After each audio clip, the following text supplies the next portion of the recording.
discussion on forums, military blogs, and in the news.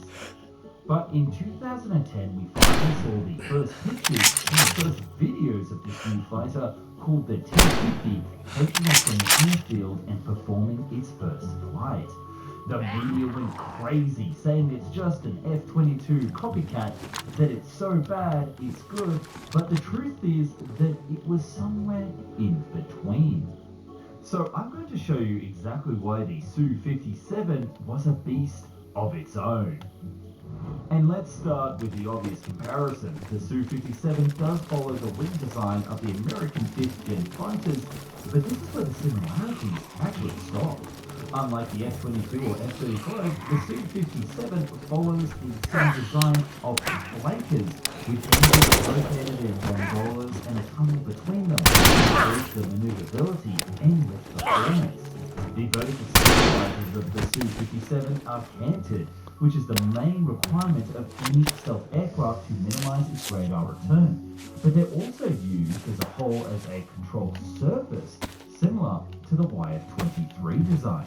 Yes, that's right, the rejected YF-23 that the Americans didn't choose when they were looking at the F-22 program. And it's this jet that the Su-57 is actually much more inspired by than the Raptor. The nose section closely resembled not just the YF-23, but much more the NATF-23 concept, which was based off the YF-23 prototype. And we've done a whole video on the channel about this crazy Navy variant. The Su-57 kept the horizontal stabilizers and added LERX control surfaces, or leading edge root extensions, which can be used as sort of canards in flight, again with maneuverability top of mind. But this is where it gets a little weird. From the first prototype onwards, one notable design choice was the regular thrust vectoring nozzles and exposed titanium of its AL-41 engines.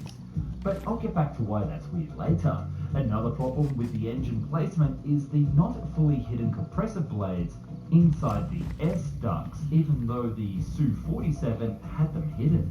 Speculations about the actual stealth performance of the Su-57 started to flare up right away, with some people questioning that this design was even remotely comparable to the F-35 or the F-22 when it came to stealth. So let's squash that bug right now.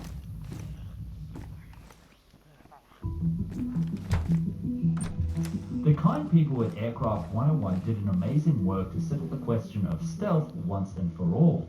They created some highly detailed 3D models of some famous modern aircraft and then used mathematical model and radar scattering simulations to get the data of radar cross-sections over the wide range of frequencies. Meanwhile, a leaked document for the Su-57 stealth design patent actually stated that it has an RCS of 0.1 to 1 meter squared. This is much, much more than the F-35's 0.00015 or the F-22's 0.0001 meters squared, meaning that the Russian jet has the stealth characteristics of a brick wall. These numbers proved correct, however, there was a caveat. And trust me, we're about to get really technical, but it's the devil in the details. If we were to examine the results from the Aircraft 101, which does not include the effect of RAM materials, which can't be calculated with precision, the Su-57 has a median radar cross-section of 0.48 meters squared in a frontal 120 degrees. This coincides with the Russians' leaked report. However, an F-35's median RCS stands at 0.06 meters squared. So if we take a look at the diagram, it shows a very slight angle of which the F-35's radar cross-section drops to negative 35 or 0.0001 meters squared. But that's the minimal RCS, not the overall frontal RCS of the aircraft.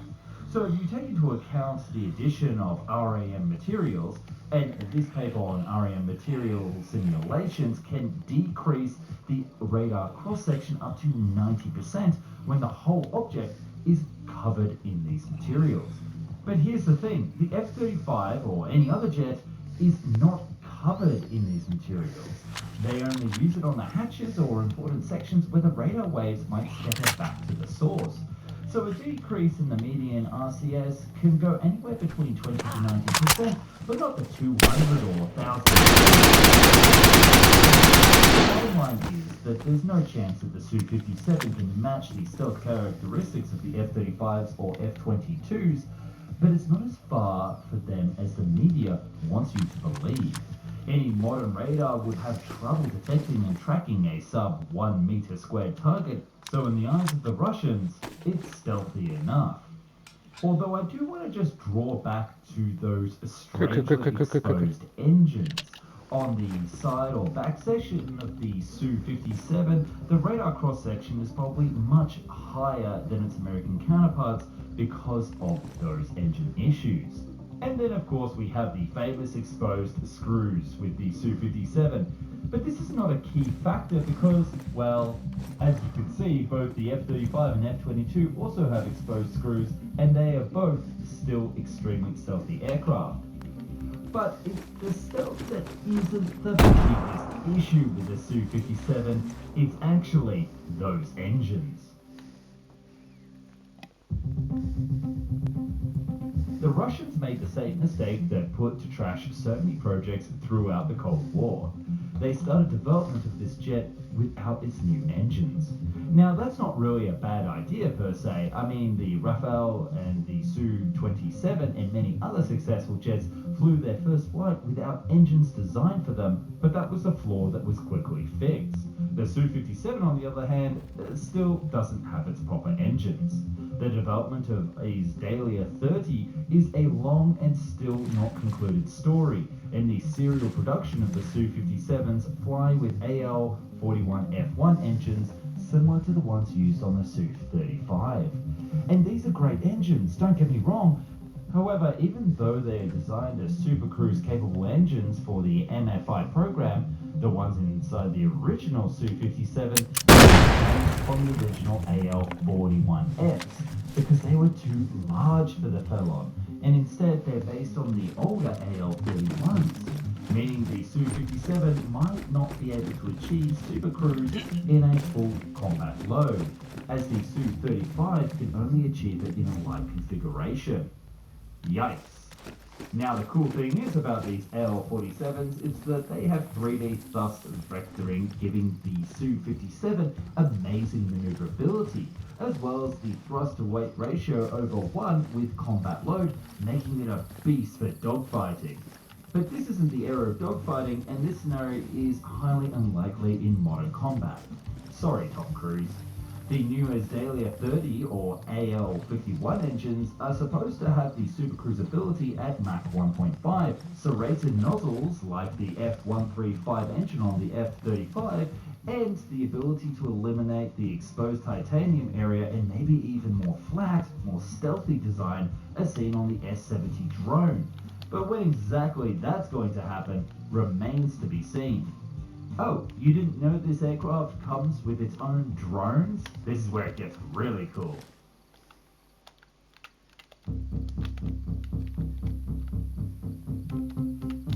What could really give the edge to the Su-57 is the use of a wingman-style drones such as the S-70. And unlike the Su-57 with all of its issues, the S-70 is much more designed with stealth in mind, and its size gives it the ability to carry some serious ornaments. Paired with the Su-57, it could be the perfect protection or attacking force, with a Su-57 or an AWACS aircraft could spot the targets for the drones and let them go forward so they can engage with the enemy completely unseen. Along with these drones and their Su-57, Russia is also developing something called the OSNOD, a new data link system, the equivalent of Link 16 in NATO, that would allow for such military drone operations. The S-70 has already performed several test flights and is deep in the development phase, so it's not a paper project. But the war in Ukraine and the state of the Russian armed forces afterwards begs the question, where exactly are they going to find the money to fund all of these prospective but far-fetched projects? So it's taken me 13 minutes into today's video to get to the real issue with this project. money. Originally, India partnered up with Russia in 2007 to help finance the development of the new fighter, in return to get their own two-seater variant and the license to build this new jet at home. The development of the T-50 prototype and the PACFAR program as a whole suffered numerous delays and issues due to the engine and the completely new avionics with the radar sensors, etc., that was supposed to go into this aircraft. And so the Indians, rightly so, got fed up with it in 2018. They exited the project with the option to buy a finished aircraft in future if Russia ever got around to mass producing it and it entered service within the Russian Air Force. But this is where it gets dicey. Russia dropped their initial plan of 200 of these fighters all the way just to one squadron of 12. Talk about a decrease. But this was soon changed with the first contract for 76 aircraft being signed in 2017. But this delivery has been extremely slow, and so far only around 10 plus airframes are in operational service. The Su-57 was allegedly used both in Syria for testing and in the war in Ukraine in an air-to-air battle, and even apparently scored a kill against the Ukrainian Su-27. But all of that is in the realm or might have not, and because this war is a fully fledged battle of propaganda from day one, spinning a yarn that the Su-57 was an amazing aircraft in the heat of battle would be an incredibly successful image for Russian customers. So again, that's me telling you to take this all with a grain of salt. Now to answer the very big question that's on your mind. What would exactly happen if the Su-57 went toe-to-toe with America's best, the F-22 Raptor, or perhaps the F-35? Well, I hope you're strapped in because they're going to go into the real nitty-gritty detail. And we'll start with its electronic